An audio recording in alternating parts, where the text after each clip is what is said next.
Sistema inmunitario. La raíz immun proviene de la palabra en latín immunitas que significa libre de. La inmunología es una rama de las ciencias biomédicas que se ocupa del estudio del sistema inmunitario, que es el conjunto de órganos, tejidos y células que, en los vertebrados, tiene como función reconocer elementos ajenos, generando una respuesta. Cataño, 2019. También es importante definir lo que es inmunidad, que es el estado de resistencia que presentan los organismos frente a la infección. Cataño, 2019. Es importante saber que la respuesta inmune es el conjunto de mecanismos que ponen en marcha el sistema inmune cuando aparece un agente extraño, con la intención de eliminarlo o de lo contrario reducir al mínimo la capacidad del agente extraño de generar una enfermedad, o la Zaval, 2018, creatividad del propio científico. Sin embargo, la ciencia se ve influida por los contextos culturales, sociales, históricos y tecnológicos, así el proceso cambia con el tiempo. 9.1.1 Tipos de inmunidad.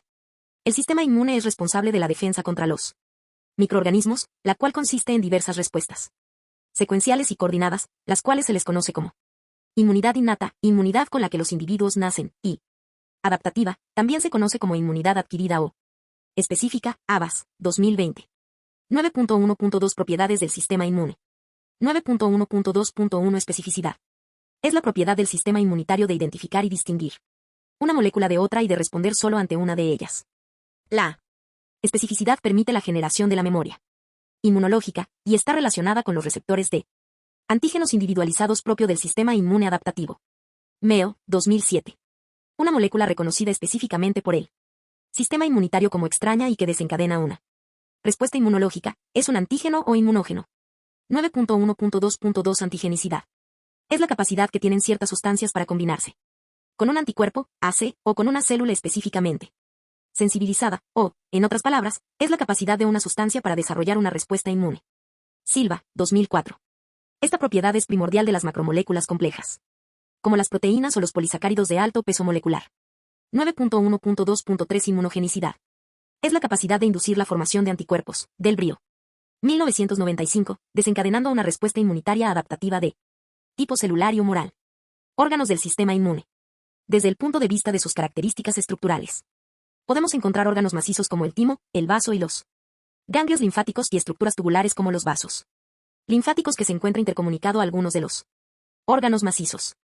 El sistema inmune cuenta con diversos órganos linfoides, divididos en dos grupos, primarios o centrales. Médula ósea, donde se generan las células inmunes a partir de células troncales hematopoyéticas y maduran los linfocitos B, ABAS, 2020. Timo, donde maduran los linfocitos T, tras el reconocimiento de antígenos propios y bloquean la activación de linfocitos específicos contra antígenos propios potencialmente lesivos. ABAS, 2020. Secundarios o periféricos. Sistema linfático. Los linfocitos circulan por la linfa a través de los vasos linfáticos donde pueden capturar los antígenos que llegan del líquido intersticial de los tejidos. Ganglios linfáticos filtran los antígenos del líquido del tejido intersticial y la linfa. Male, 2007. Vaso es reservorio de plaquetas, eritrocitos y granulocitos. Aquí se pueden activar linfocitos T y B. Male, 2007. Tejido linfoide asociados a la mucosa. Encontramos las amígdalas, linguales, palatinas y faríngeas, placas de Peyer, apéndice. Células del sistema inmune. Todas las células del sistema inmune se producen en la médula ósea roja y son 9.1.4.1 Fagocitos.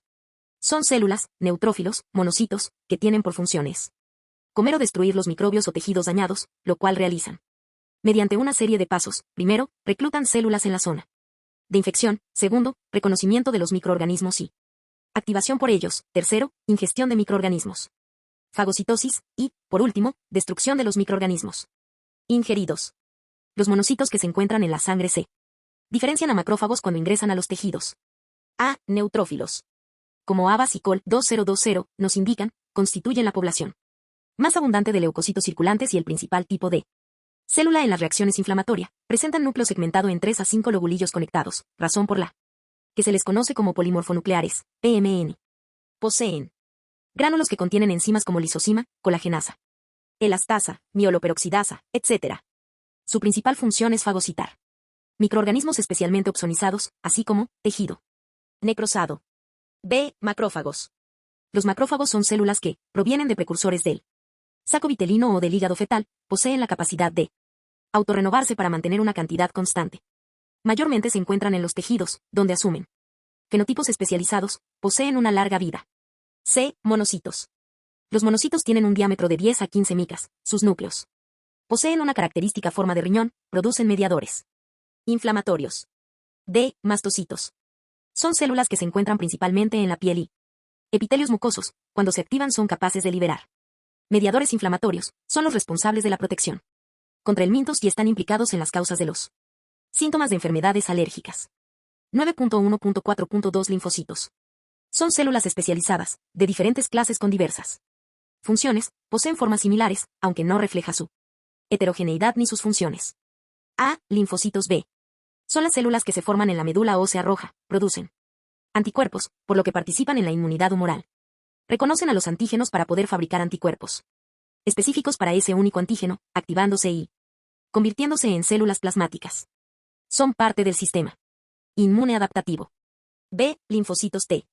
Son células que, si bien se producen en la médula ósea roja, llegan al timo donde aprender a reconocer los antígenos propios de los ajenos, a lo que denominamos la maduración tímica.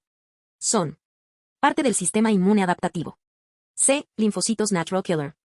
Son linfocitos que participan en el sistema inmune innato, son capaces de reconocer células estresadas y dañadas, poseen una actividad citolítica, producen citotoxicidad al producir gránulos que contienen perforinas y granzimas, que son capaces de iniciar apoptosis. 9.2 Enfermedades. 9.2.1 Enfermedades infecciosas. Son manifestaciones clínicas producidas por la acción de organismos patógenos como bacterias, virus, parásitos, hongos, etc. En términos históricos, las enfermedades infecciosas han constituido una amenaza muy grave para la sociedad, debido a que se caracterizan por ser de fácil y rápida transmisión. Esto, sumado a los cambios ambientales actuales, han propiciado cambios en las distribuciones geográficas de organismos en general y de parásitos en particular, desencadenando epidemias a lo largo de la historia de la humanidad. La resistencia a los agentes antimicrobianos también se ha convertido en otro grave problema mundial. Montesinos López y Hernández Suárez. 2007. 9.2.2 Agentes infecciosos. Son aquellas entidades biológicas que invaden a un anfitrión. Naturalmente nuestras barreras inmunológicas nos protegen de estos organismos. Sin embargo, cuando logran evadirlas, estos serán capaces de multiplicarse dentro del organismo infectado. Además pueden producir toxinas en su huésped, humano, animal, vegetal, etc., sensiblemente predispuesto. Chavalgoiti et al. 2006. Son muy variados y pueden producir distintas enfermedades. A. Bacteria. Microorganismos vivos que producen infecciones por diversos mecanismos, dentro de los cuales podemos destacar la producción de sustancias químicas llamadas toxinas, que ocasionan enfermedades comunes o peligrosas. Uno de los mayores tratamientos para estas son los fármacos. Sin embargo, una amenaza creciente deteriora la eficacia de estos, es la resistencia bacteriana a los antibióticos, que se define como la capacidad de una bacteria para sobrevivir en concentraciones de antibióticos que inhiben o matan a otras de la misma especie. A los 2015. Como tosferina, tuberculosis, gonorrea o blenorragia, sífilis, botulismo, etc. B. Hongos. Son muy pocas las especies de hongos que pueden parasitar al ser humano. Sin embargo, cuando logran evadir sus barreras, producen infecciones en piel, uñas, cabello e incluso en el sistema respiratorio. Uno de los peores escenarios para una infección fúngica es el caso de personas inmunodeprimidas. Gómez Daza, 2015. Ejemplo, tiña, pie de atleta, etc. C. Protozoos, organismos con gran capacidad infectiva por medio de los alimentos o la comida. La tendencia de comer carne poco conocida facilita su propagación. Chacín Bonilla, 2013. Ejemplo, amebiasis, malaria o el paludismo, giardiasis, etc. D. Endoparásitos, son parásitos que se desarrollan en el interior del huésped. Ejemplo, helmintos, triquina, etc. E. Ectoparásitos, son parásitos que se desarrollan en el exterior del huésped como piojos, pulgas, ladillas, sarcóptes, scabí, causante de la sarna, etc.